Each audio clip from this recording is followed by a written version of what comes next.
Aujourd'hui, nous allons voir comment créer un tableau de bord un tout petit peu plus interactif grâce aux segments issus des tableaux croisés dynamiques.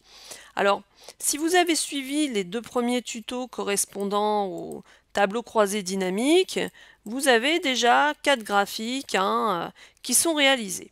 Ce que l'on va faire maintenant, on va créer une nouvelle page. Donc pour créer une nouvelle feuille, on va appuyer sur le petit plus. On va l'appeler donc tableau de bord, donc TB, voilà. Je note en haut donc mon titre, tableau de bord. Pour le moment, il n'y a rien de bien compliqué. Et je vais copier-coller mes différents graphiques. Donc le premier, un clic droit, donc je sélectionne, clic droit, copier, je vais sur ma feuille, tableau de bord, clic droit. Alors attention quand même, ne le collez pas en termes d'image, sinon vous collez juste un élément fixe. C'est comme si vous faisiez un découpage, il n'y aura plus de lien dynamique. Donc ça, vous évitez. Prenez bien la première option. Donc, on a notre premier tableau. On va mettre en forme après. Je vais prendre après les ventes des commerciaux. Donc, copier. Alors, si vous voulez faire des CTRL-C, des CTRL-V, il n'y a pas de souci. Coller. On va avoir ensuite le top 5. Copier. Coller. Hop. Et enfin, j'ai ma tranche facturation. Je le sélectionne bien. Copier. Et coller. Donc, surtout pas en image, comme je vous dis, sinon il est... Alors, ce que je vais faire, je vais mettre un tout petit peu en forme, comme ceci, faire en sorte qu'ils soient tous à peu près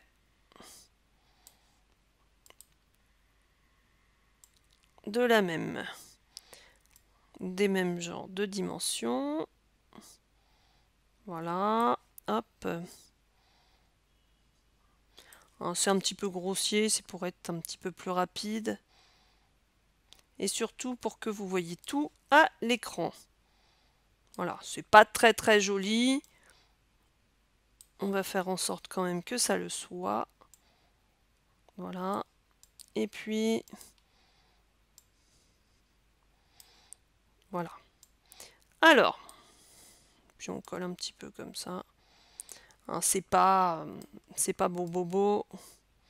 J'ai fait une petite bêtise, mais c'est pas grave. Alors maintenant, donc mon tableau de bord, là, je vais faire un centré. Donc, je prends mon texte et puis je vais faire donc jusqu'à la cellule P et fusionner, centré. Je vais agrandir pour que l'on voit bien. Bon, c'est pas joli comme police. Voilà, là, c'est beaucoup plus joli. Et ça, ce serait à rectifier. Bon, c'est pas le plus important pour ce tuto. Alors maintenant, on va insérer ce qu'on appelle des segments. Comment fait-on? On clique sur la courbe, par exemple, d'un de nos graphiques. Nous allons aller dans Analyse. Et nous avons inséré un segment. On y va.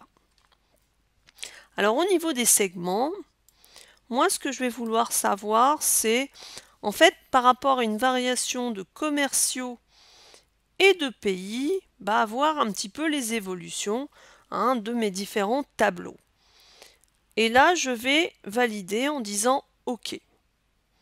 Donc j'ai mes deux segments. Vous voyez, j'ai deux petits cadres assez sympathiques. Alors, que l'on peut customiser un petit peu en couleur si on veut, que l'on peut aussi modifier en termes de colonnes, comme vous le voyez.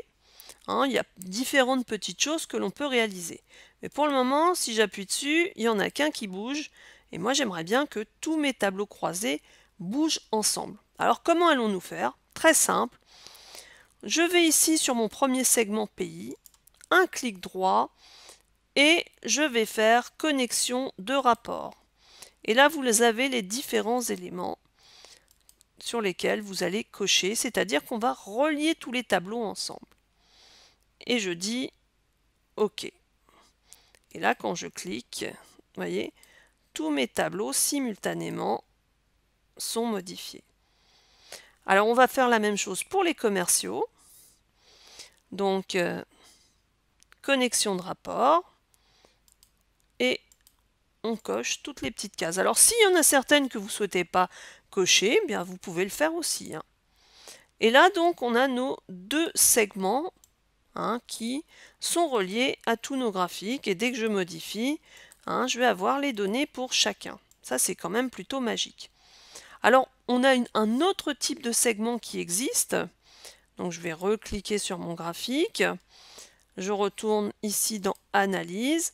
Je peux aussi insérer une chronologie. Et là, la chronologie, c'est tout simplement sur les dates de commande. Donc, je clique ici et je valide. Là, je n'ai rien à faire de plus. Hop, il n'est pas sympa, il ne veut pas se mettre au bon endroit. Je vais pousser les autres pour que ce soit plus lisible. Et là, c'est très très sympa parce que vous pouvez changer, pourquoi pas avoir des trimestres, pourquoi pas avoir des années, choisir votre année. C'est super, c'est magique comme système. C'est très très magique. Sauf que là, vous voyez une fois de plus, qu'est-ce qui se passe? Il n'est connecté qu'à un seul graphique. Donc on va faire la même chose, un petit clic droit, connexion de rapport, et on le connecte à tous les graphiques. Et là, vous allez voir, tout fonctionne. Alors voilà pour les segments sur les tableaux croisés dynamiques. Donc c'est vrai que ça peut vous donner des idées pour créer des tableaux de bord beaucoup plus dynamiques, beaucoup plus lisibles pour chacun. Donc je vous invite à les utiliser, c'est super sympa. Donc vous pouvez faire même beaucoup plus de choses aussi, pourquoi pas aller jusqu'à réaliser même des pyramides des âges avec des tableaux croisés dynamiques, donc n'hésitez pas à être curieux. Donc j'espère que ce tuto vous aura plu, et en attendant, je vous dis à bientôt pour un autre tuto.